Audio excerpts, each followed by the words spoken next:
Unmasked Agenda.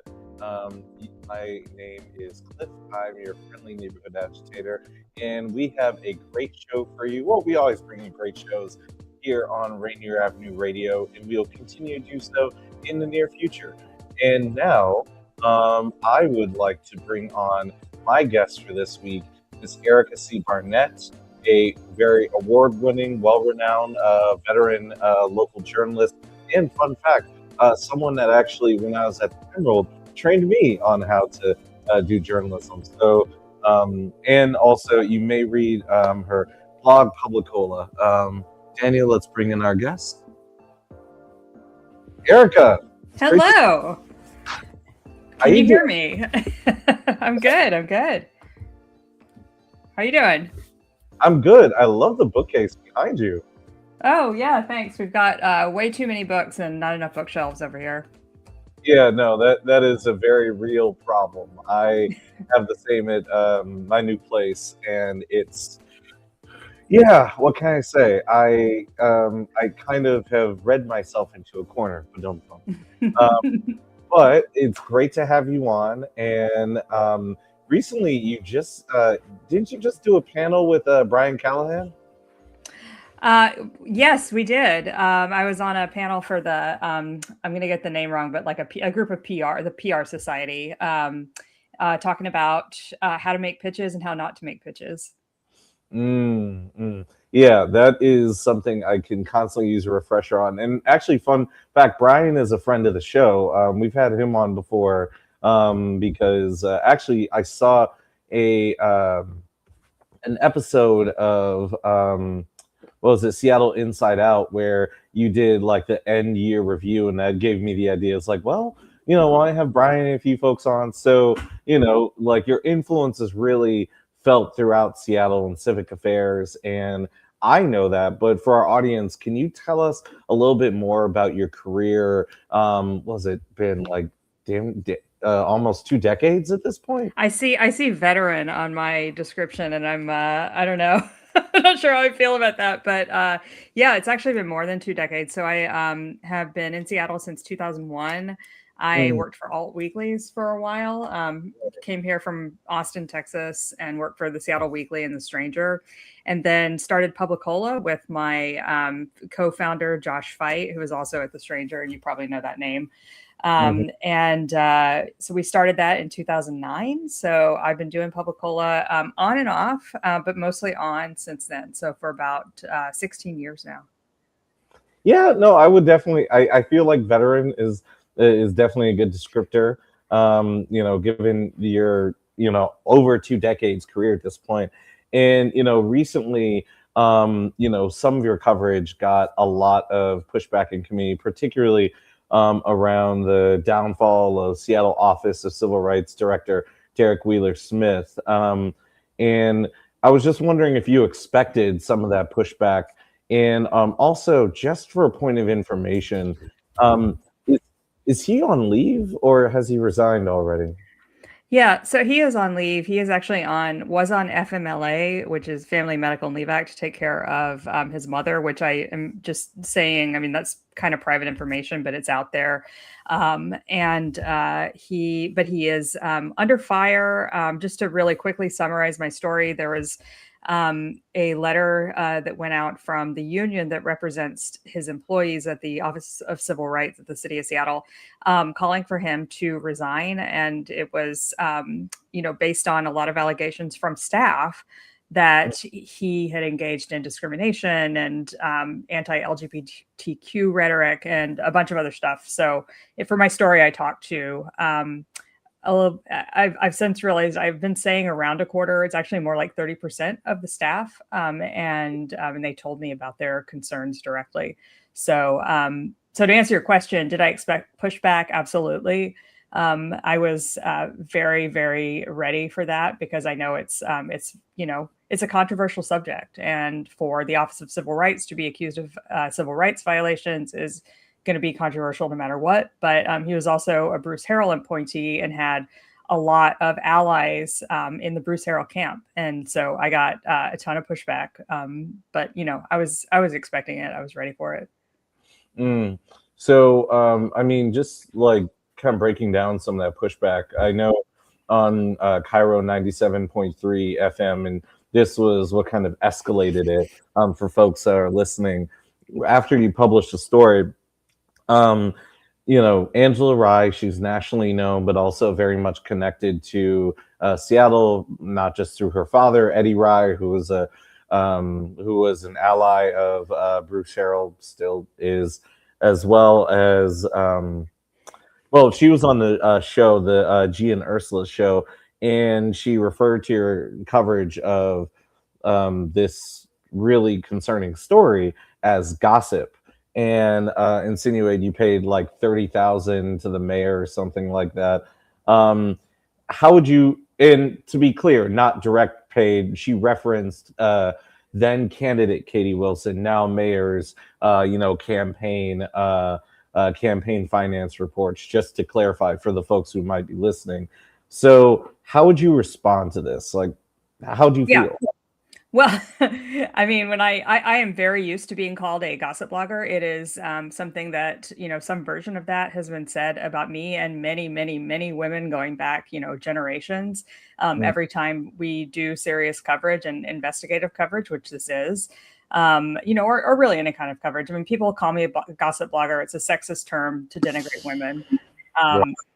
And so, I'm used to that. It's just a dumb insult. But the thing about paying Katie Wilson $30,000, I did respond to right away because it's a lie. Now, it may be a misconstrual or a misunderstanding of the way campaign finance reports work. But Katie Wilson, before she was even a candidate for mayor or politician in any way, she was also, an activist and a writer. She was the head of the Transit Writers Union. And she wrote a lot. She wrote for me. She wrote for The Stranger. She wrote for the Urban, and probably the Seattle Times. Lots of publications. I people who write for me, and professional writers. And she did some excellent reported coverage. Sort of opinion writing, but with a lot of reporting for Publicola. And I paid her. I want to say it was 4 times. It might have been 5. The same way I pay every single writer who does that kind of work for me. So I think I paid her $500 for one piece and then $1,000 each for 3 other pieces. I believe that is the sum total of anything I ever paid her, again, as compensation for her writing. That shows up on campaign finance reports, and you can go and look at her. It's called an F1. It's her financial disclosure. That shows up as income because it is income.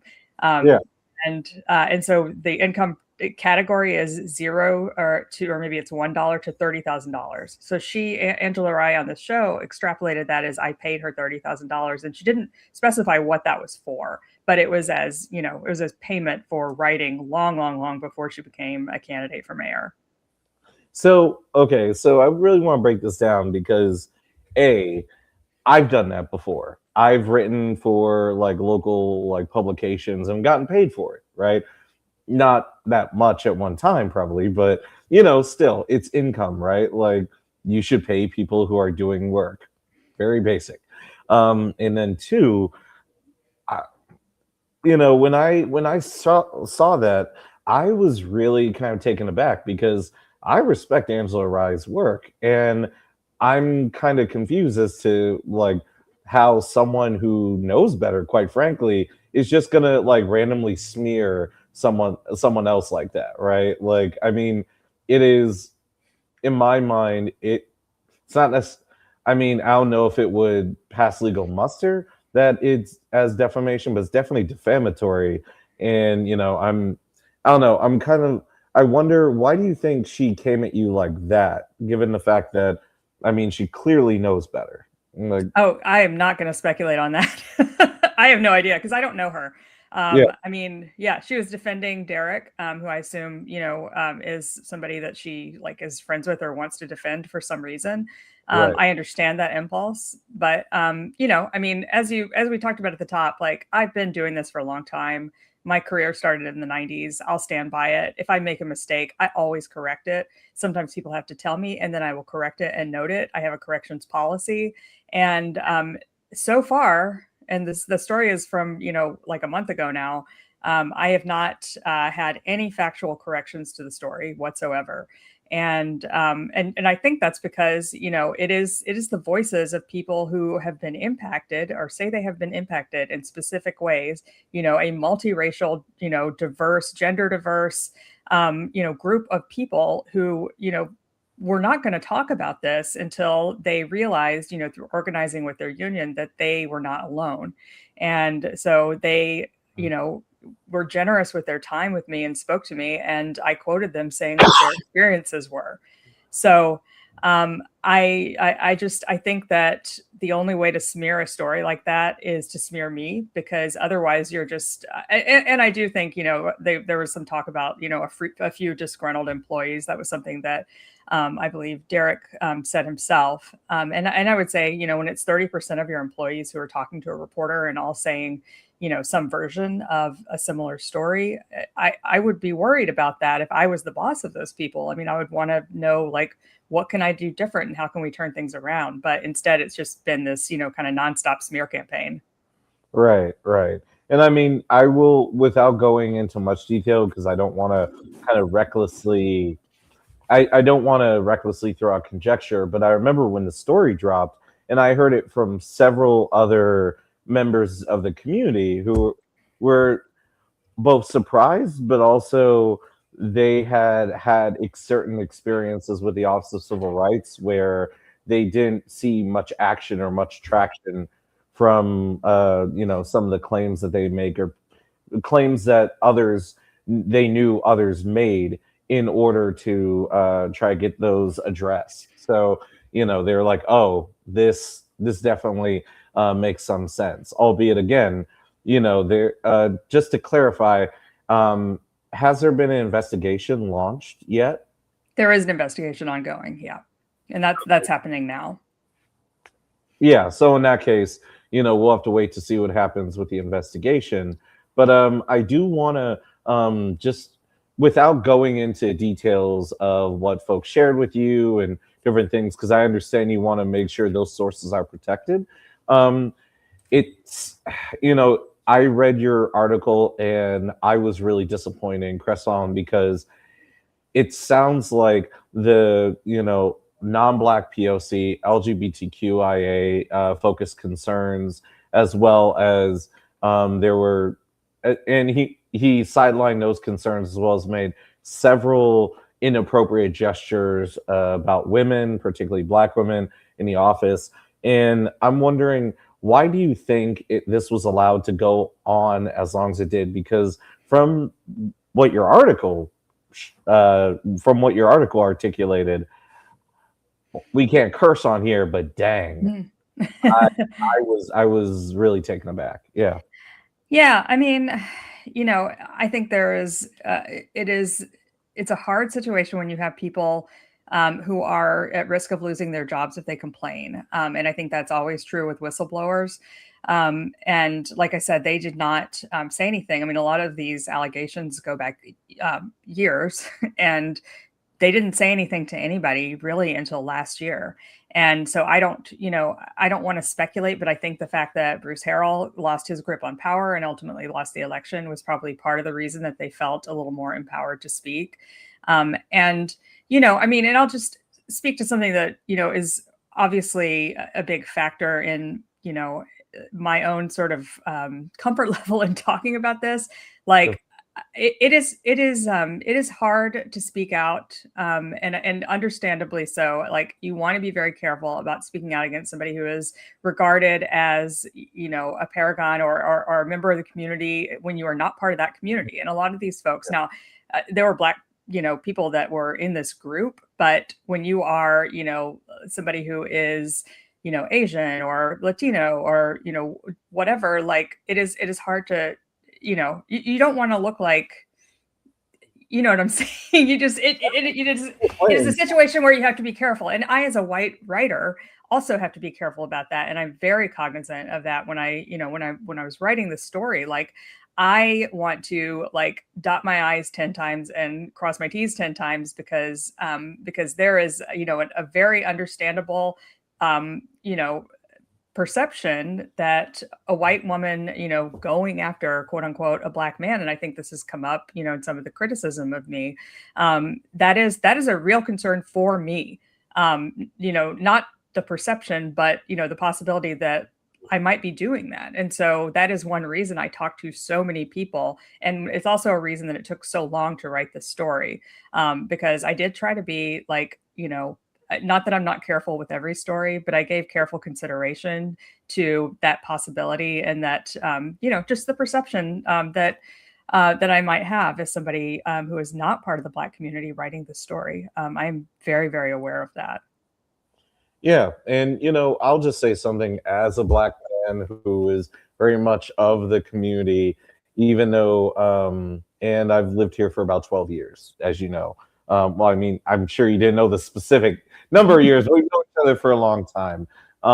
And,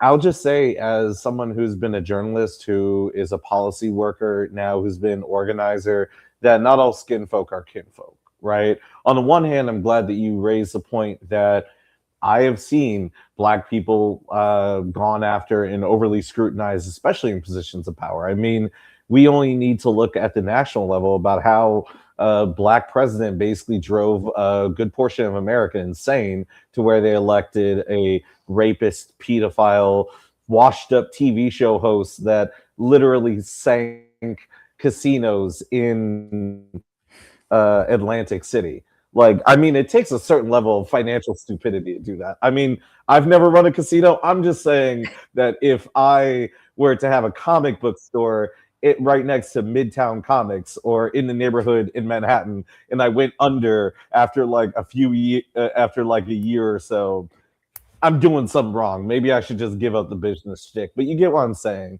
And but at the same time, there needs to be accountability, because they are, people of power and people who have been granted power. And I hate to be a stereotypical comic book nerd, but with great power comes great responsibility. And particularly with that office, one of the reasons why I was personally crestfallen, just to maybe I'm oversharing a bit, is because I've known so many people who have either had their rights violated or who have had questions about their rights violated when it comes to work, housing, treatment by other people in positions of power, so on and so forth.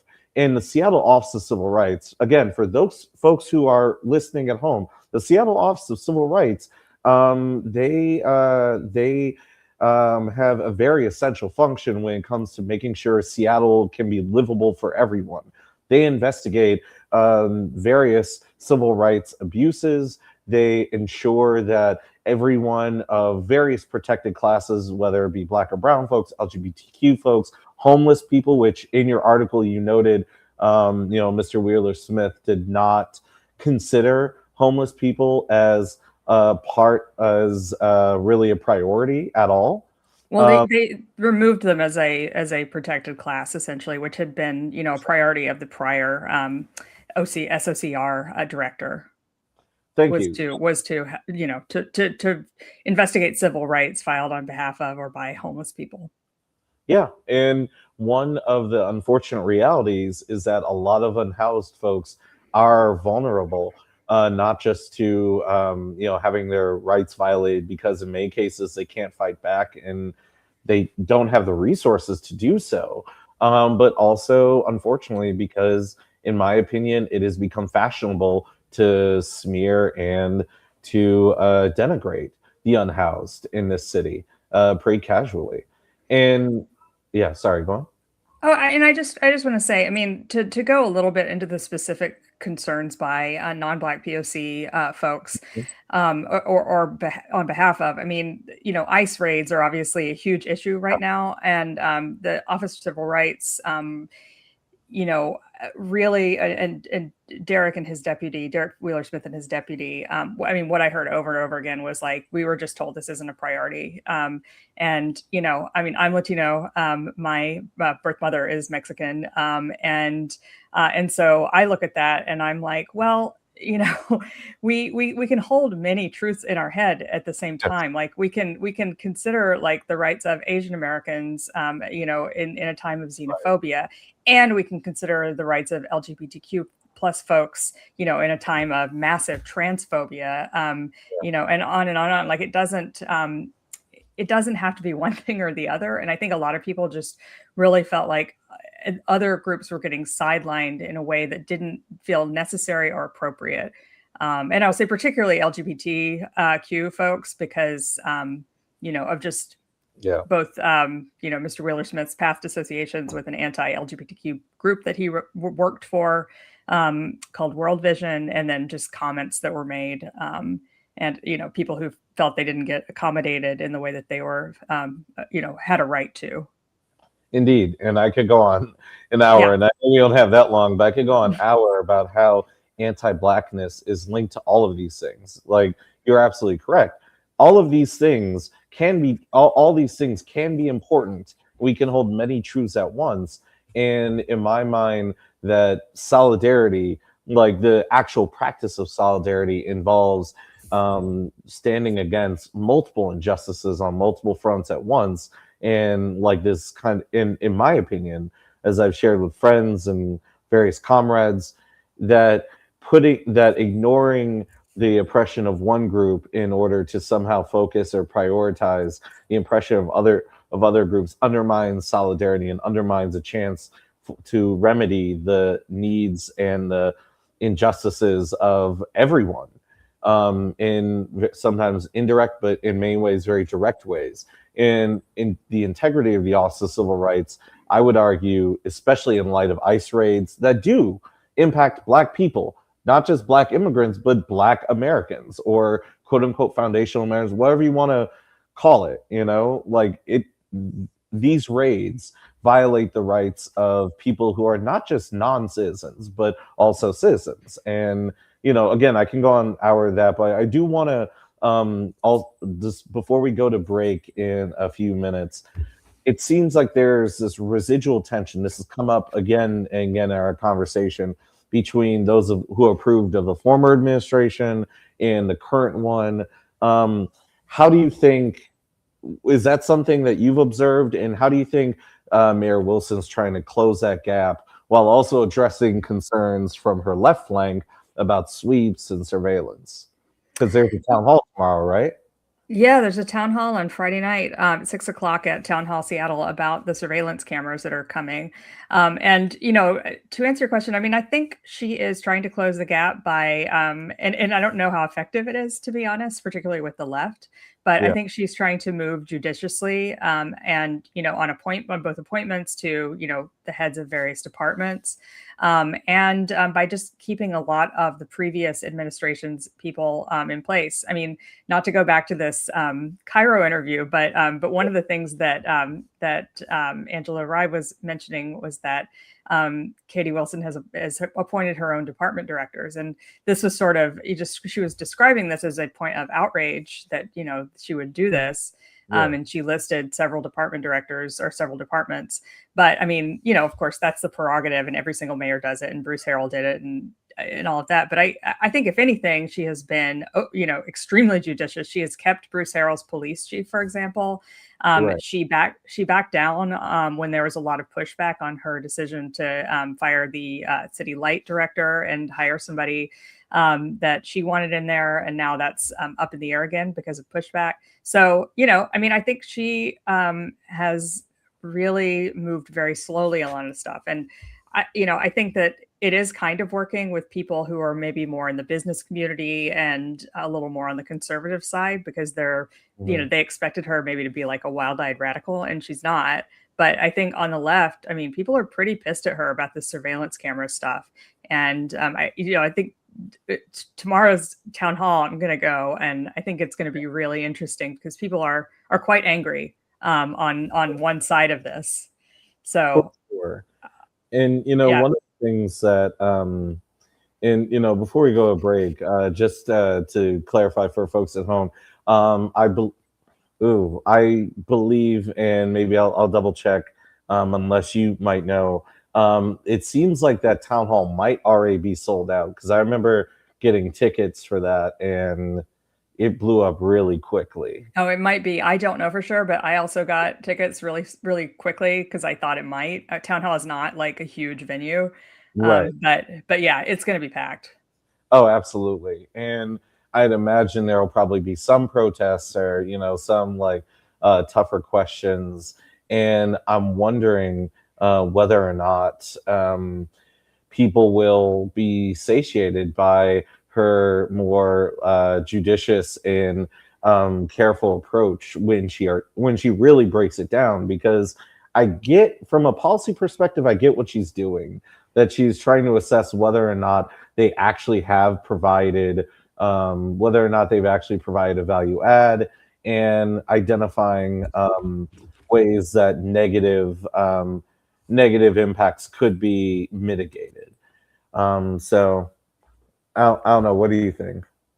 Well, I mean, I'm against surveillance. The expansion of the surveillance state is not something I'm ever going to be a fan of, but these cameras have also only been in place for 9 months. And I think it is very easy to take people into the real-time crime center and show them, the map that you can move around, and you can go to a camera and zoom in and pan around everywhere. And it looks like really impressive. And right. The question is, like, I mean, you can't prove a negative, really. So the police will say, we use this camera here to solve this crime. But I mean, they were solving crimes, or not solving them, well before cameras were implemented. And there are cameras, private cameras all over the city already. And that's what they've used in the past. So I don't know. I mean, I think she's getting snowed a little bit here, but I think she's also trying to please everybody a little bit as well. And that's just not going to happen. Exactly. I know a lot of folks on the left that when I talk to them about this, and I mean, again, people that know me know where my politics lie. This is a leftist podcast, or at least I try to be, I guess. It's no secret, but like, still, there is that, like, there is what's the word I'm looking for? There is that frustration from a lot on the left. I would absolutely agree. But before we go on a bit too long, let's take a bit of a break. You are listening to the Unmasked Agenda here on Rainier Avenue Radio. My guest, Miss Erica C. Barnett, is going to come right back. And now we are going to a commercial break. Oh, by the way, before we do, if you are on Venmo, look for at Rainier Avenue Radio or online at rainieravenueradio.world/donate. And throw us a little coin so we can continue this amazing, this amazing show and maintain this community-run, community-led station. And also remember, Earth Day is coming up. And even though it deserves more than a day, and we are looking at doing a week of environmental justice programming from April 20th to April 25th. And we will also be on in that time. So stay tuned.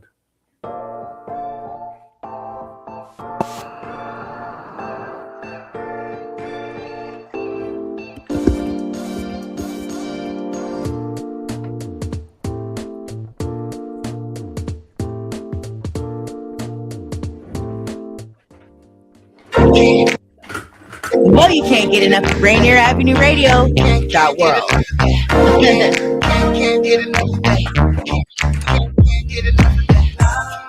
Buying a home isn't just a purchase, it's a legacy move. Maybe you're just starting your home ownership journey, or maybe you're a homeowner who's fallen behind on your mortgage, property taxes, or HOA dues. Wherever you are on your path, Washington Home Ownership Resource Center connects you to trusted guidance every step of the way. Vetted resources, trusted referrals, real support. If home ownership is your goal, or you're trying to protect the home you already have, don't face it alone. Visit homeownership-wa.org or call the Home Ownership Hotline at 877-894-4663 today. The Washington Home Ownership Resource Center, educating and empowering future and current homeowners in Washington State.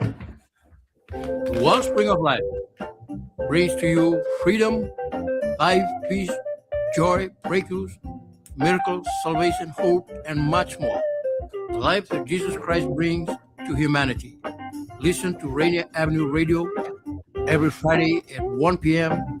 with Pastor Johnny Goroya. Hey y'all, it's Traffic Jam with Kareem. Thursday at 4 p.m. Hey, Traffic Jam. Rainier Avenue Radio. Download the app so you don't miss out what's popping with Crack with Shiny. It's your boy, Cream the Dream, on another beautiful week on here on Traffic Jam in Seattle. I hope you guys do what you're supposed to do, being you're supposed to be. I got a good show for y'all. A lot to talk about. You know, Kareem the Dream, keep up with everything. Get your entertainment news with Kareem on the Traffic Jam, Thursday at 4 p.m. Generational wealth. Generational wealth. Generational wealth. What is generational wealth? We asked our communities. See lots of people who've gotten rich quickly and gotten poor just as quickly and left nothing to their families and or the community. That's a big chunk of the piece that needs to change. We need to see people making their investment in their families and in themselves and in the community. We want to build all three of those elements. We want to establish long-lasting family and community wealth, not just people who've gotten rich and squandered it. Those who have wealth will be opposed to our breaking the status quo, so this will be a struggle. All those folks are used to how things have been for hundreds of years, and that's the piece that needs to change, and they need to be able to stand by. This campaign to create awareness to generational wealth is brought to you by the Department of Neighborhood's Generational Wealth Initiative, the Washington Housing Finance Commission, and Rainier Avenue Radio.world. You're listening to Rainier Avenue Radio.world. Check us out on social media. Facebook and Instagram, Rainier Avenue Radio.world, and on Twitter at Rainier Ave Radio.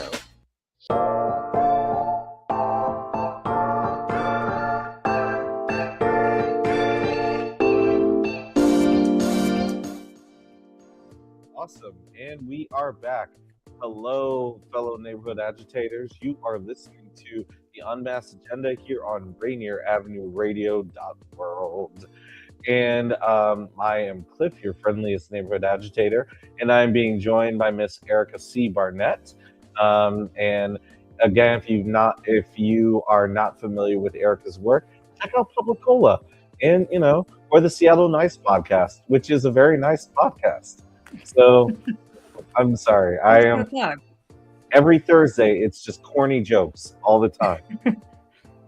Love it. Right on. So, let's switch. Let's. I love the half-second late soundboard. Although you're okay, like quite literally, as I was like transitioning, bring you in, I almost I forgot for a beat. I was like, wait, okay, what do I say? Oh, that's right. Bring the guest back. Yep, bring her back. So, I want to switch gears for a second because there's not just local drama going on.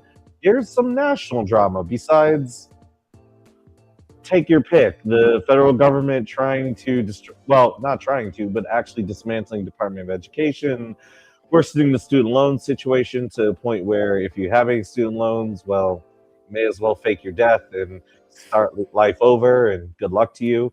I don't know. That's my plan if it gets too crazy, and then somehow they'll bring on a brand new host that you've never seen before who has a new name. But man, I'm Gen X, so I lucked out. I mean, I just lucked out on every generational thing. I mean, except for being able to own a home. I mean, that the boomers took that away from all of us. Oh yeah, but student loans, I managed to get out of pretty unscathed.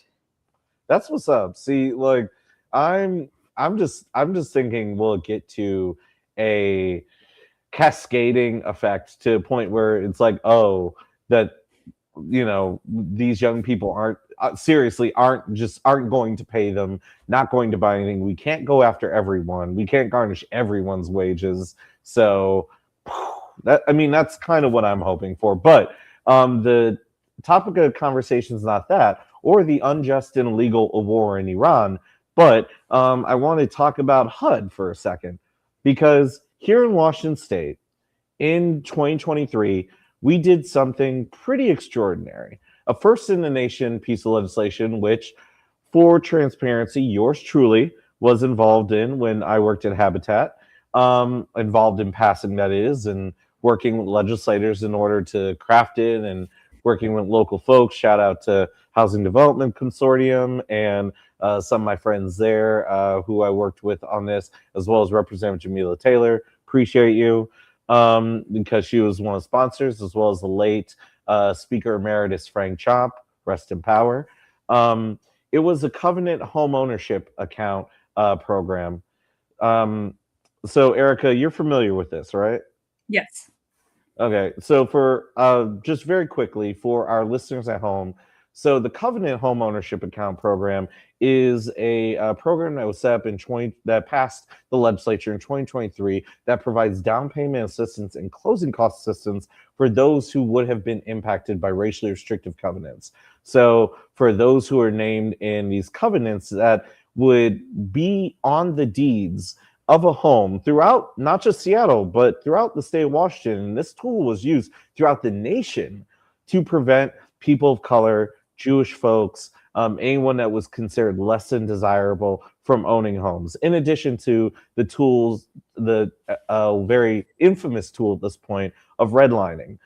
Our state created a fund where those individuals and their descendants, because this practice robbed people of generational wealth and the capacity to build it, with down payment assistance and closing costs so they can own a home. And at this point, if I remember correctly, it's created, I think it's way past 200 at this point. I forget the exact number, but hundreds, if not thousands, of people have benefited from this program already. And HUD has now launched an investigation based on the accusation that that program violates fair housing laws. And even though this program has survived legal challenges on a state level, it has now received this federal scrutiny. And I know I've talked a lot to set that up, but I'm just wondering, Erica, what's your take on this? And do you think the federal administration has the juice to strike this program down? Yeah, well, just real quick, I'm looking at a story in the Washington State Standard, and it's covering a year from July 2024 to June 2025. They say that it served over 500 households. So do they have the juice? God, I mean, they don't have like a valid argument. I mean, the argument is that it violates the Fair Housing Act, which was designed to obviously stop and prevent and address discrimination in housing. That discrimination was not against white people, but the Trump administration is basically trying to retcon the Fair Housing Act and say that providing this covenant homeownership program to the descendants of people who were affected by redlining and gentrification is discrimination. I mean, I don't know if they're explicitly saying this, but basically they're saying it's discrimination against white people. And, you know, they're writing it. They're writing. Yeah. Yeah. So okay, you said we can't cuss on this program, but obviously that's BS. I mean, it's not a valid argument. It's not in keeping probably, I mean, I'm not a lawyer, but with precedent on the Fair Housing Act. But I think they'll certainly try, and they've just got to get a judge who will agree with them. Now, they haven't been completely successful in, all of their ridiculous efforts to overturn, settled law and settled precedent. So it's possible that they'll prevail, but I mean, by any legal standard, they should not, because they don't have a case. Absolutely. And, something to note is that in the, same, I believe it's a Fair Lending Act, maybe, or it might actually be it's either in the Fair Housing Act or Fair Lending Act, but special purpose credit programs are a thing. And again, for those who are at home, special purpose credit programs are basically programs that will allow financial institutions to serve certain populations with a particular financial product that those populations have demonstrated a limited and very specific, very limited and specific need, or have been subjected to a specific harm. And that is part of the legal basis of how this program is structured, right? And, Erica, you bring up a really good point that I hate to be hyperbolic, but that Trump and his allies and his conservative predecessors, and I mean, the Democrats have definitely been not necessarily been a bit complicit in this. Have they basically stacked the deck with a lot of conservative judges, and especially under Trump's administration, there have been a number of judges, and in fact, to kind of relate to our work here in the work that you do every day, one of those the very same high court, the Supreme Court. I mean, this hasn't gone to the Supreme Court yet. Knock on wood. Hopefully it doesn't, but whatever. But the very same Trump appointees, just the other day, they ruled against a local citizen journalist. I believe this, I want to say this was in Texas. I might have been wrong, but who basically recorded an ICE raid, an ICE arrest, and she was brutalized and arrested. I don't know if you heard about this, but the disturbing thing is they ruled that qualified immunity essentially allowed them to avoid scrutiny. Because they're basically cops, and so they can they have immunity from prosecution in some sense. Yeah, precisely. And I mean, anyway, so I mean they're trying to overturn the entire Voting Rights Act, So I mean, it is a scary time, and we can't take anything for granted, including the validity, or not the validity, but the the sanctity or whatever of local laws. So I mean, I'm surprised that up here in Washington we got the attention of the Trump administration while they were so busy brutalizing people in other states. But yeah, I mean, it's a scary time to be in the crosshairs. Absolutely. So we talked a little bit about the forum tomorrow at 6 at Town Hall, and so I was wondering. I know you said you weren't a fan. I was wondering if you could elaborate a little bit more, since we're talking about civil rights, on what's the deal with this whole discourse around security cameras providing public safety, and from the left, if you could break down the kind of discourse against Mayor Wilson around her decision to halt the program, but only pause it, not completely get rid of all the cameras. Yeah, I mean, I think a good faith reading of the argument for cameras, particularly from impacted communities, as opposed to the business community, which I mean, of course, are for cameras, is that there has been sort of a lack of emphasis on solving gun crimes, on solving violent crimes, and just paying any attention at all to minority neighborhoods, to low income neighborhoods, just to all the parts of the city that have been neglected by not just human services, not just infrastructure, not just the transportation department fixing sidewalks, but also by police. And so I think there is an argument that if we had things like cameras and ShotSpotter, which was a gunshot locator system, then the police could actually more easily solve crimes, and also potentially that the cameras would deter crimes because people would know that there were cameras and that they were being watched. That is the argument, as good faith as I can present it, because I do not agree with that argument. I think, as I mentioned before, there are lots of cameras in commercial areas already, and that's where these cameras are mostly going to be. Those commercial areas happen to also be areas where people live, and so they will be, on people who live in the Central District, in Capitol Hill, assuming these cameras get turned on, and in whatever other areas they expand them to in the future. I think the left is arguing largely that, there's a couple of arguments. One that I am particularly compelled by is, about the surveillance state. I think the fact that we are surveilled all the time, which Mayor Wilson brought up in her press conference about this, I think that's totally irrelevant. This is surveillance by police, and that is different. It is just different to say we're going to give police this tool, because police are the ones that have to meet a higher level of scrutiny. And in my mind, I mean, I think they have to do better than the Quickie Mart or whatever that happens to have a camera on.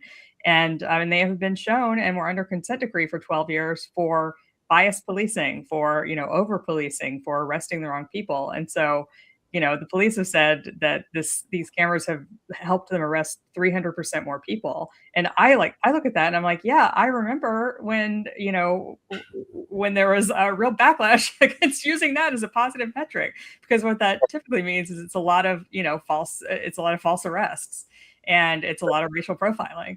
So I'm not personally comforted by that kind of statistic. But yeah, I mean, I think the other argument on the left is that ICE and DHS and the federal government can get this information, which they absolutely can, because all they have to do is file a subpoena. And if the footage exists still, they can get it. Exactly. Yeah. And you can get it through a public records request. Like you or I can file a public records request and say, I want, all the camera footage for this hour from this camera, and they have to preserve it. So exactly. They don't delete if you file a records request. So it's kind of a disingenuous, claim that, we delete all the footage anyway, so it doesn't matter. It's like, no, it definitely matters. It exists, and somewhere, and one of the things that I think a lot of people forget is, even if it's like not online, as in on a website that one can access, if it's digital, it exists. And it's going to exist forever, right? In some form, even if it's on a secure server. And one of the things that I saw raised a while ago is that if it depends on, well, not depends, but it could be used by nefarious parties if they file a public records request, right? It could be used to harass folks, et cetera, et cetera. And basically, for the folks who are concerned about surveillance, that has led to racial profiling, by police. I've seen numerous instances around the country where security cameras have been used in order to justify over policing, been used in order to basically try to frame people.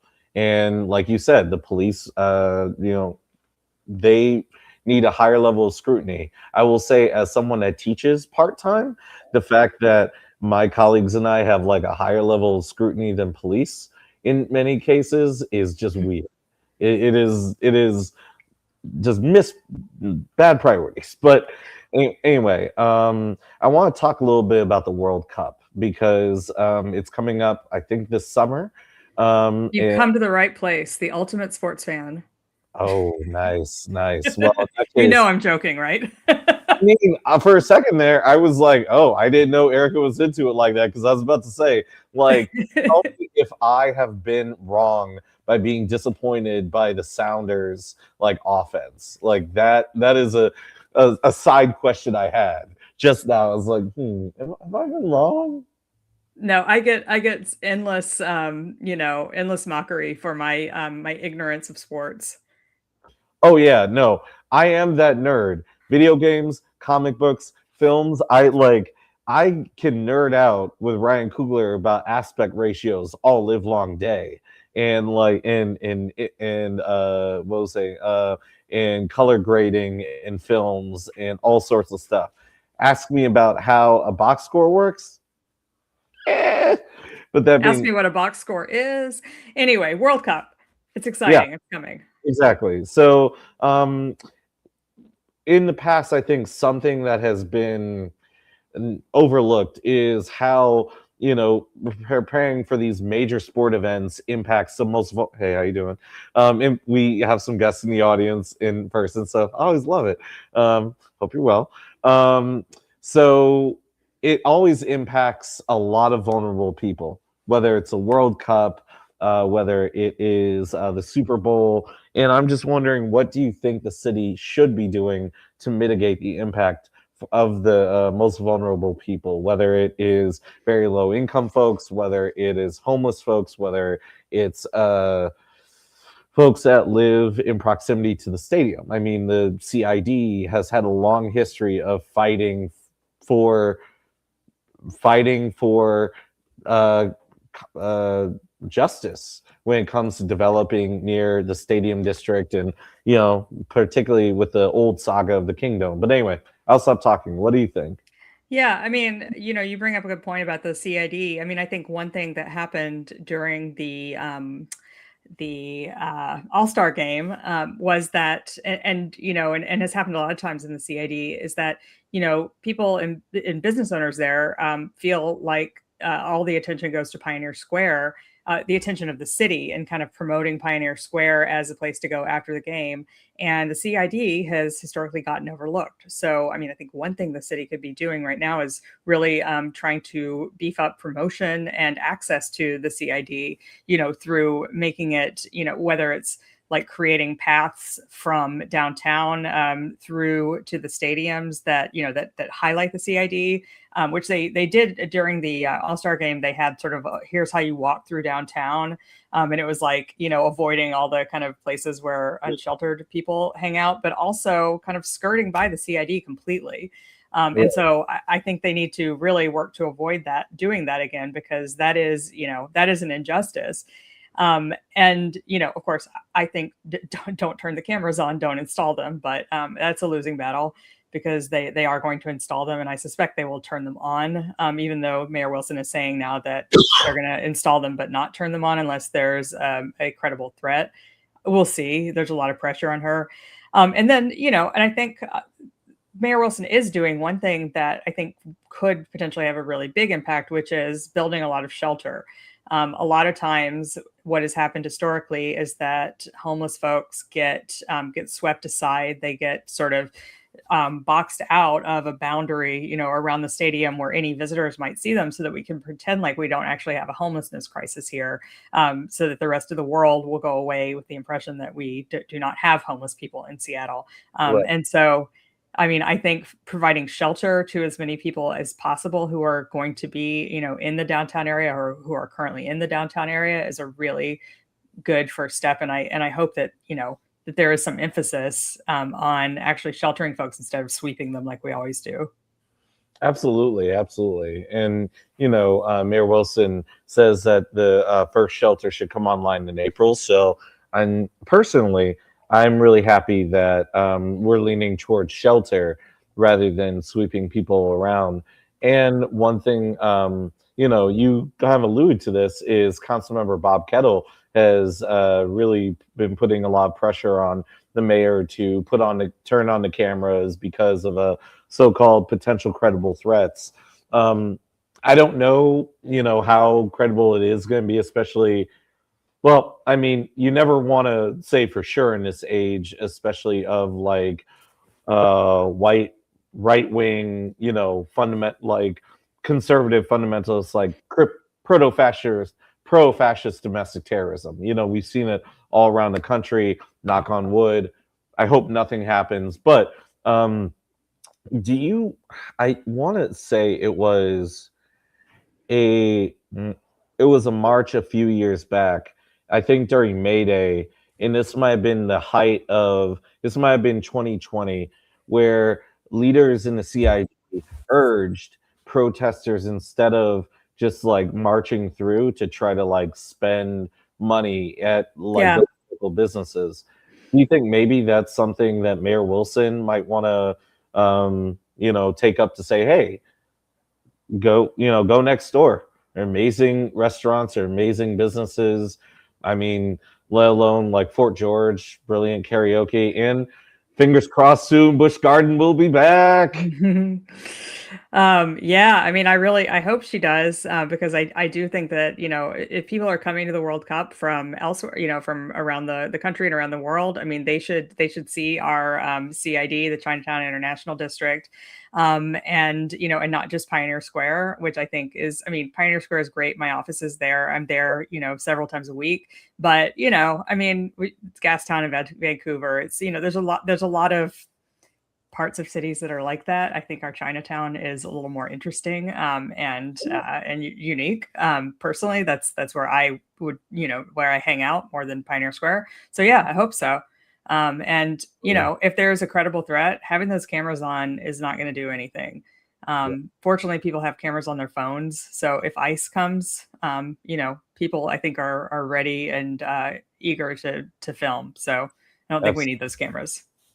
Absolutely. I would argue that ICE, especially to the American people, to the everyday Seattleite, regardless of citizenship or, background, that ICE is a greater threat than, any imagined, terrorist. That being said, no, don't want to downplay security concerns, but that being said, I do want to end, because we're almost at time, on one thing, and I feel like you really enjoy this, but I was reading Josh Fate's contribution to Publicola recently on a French Revolution concentration of wealth that hands the ultra wealthy, aka metro renters, and I just wanted your thoughts on that, because like the 99% are not doing well, and I'm wondering, like, do you think that even that we had this leftward sweep in the elections, do you think that energy is still coming back on the street? Yeah, so people should go read this piece in Publicola. It's called Maybe Metropolis, French Revolution Vibes, and it's about the Downtown Seattle Association's kind of, here's who our downtown consumers are, and they're all just these sort of scary sounding groups of consumers that are, it's pretty generic categories, but it makes it sound as though downtown is like, only for the ultra rich. And his piece is like kind of tongue in cheek, but the divide between regular people and, whoever the hell the Downtown Seattle Association thinks its target audience is pretty vast. So, we should be less worried about millionaires leaving the city than about the growing gap between them and everybody else. And I think, I think people should just read it and laugh along with it, because it's pretty funny. Hey, what's a revolution without dancing, without laughs, right? Viva. That being said, Erica, I really appreciate you joining us tonight, and I hope to have you come back soon for who knows? Maybe we'll do another year-end roundup. You don't know, I don't know. We'll see. But have me on to talk about sports some more. The people love that. We could, or do our own Oscar roundup, because I'm telling you right now, I've seen Project Hail Mary recently, and that gets an A+, or as they may do in it. People know the joke behind the thumbs down, but it was genuinely 2, maybe 5 thumbs up. And with that, thank you very much, Erica. I appreciate you. Thanks, Cliff. Unmasked Agenda. We will return. Going back to our every 2-week cadence in April, and we'll have more interesting shows and announcements for all of you in due time. Again, thank you to Miss Erica C. Barnett for joining us. Check out Publicola, check out Seattle Nice Podcast. This has been the Unmasked Agenda here on Rainier Avenue Radio. Stay righteous and stay courageous.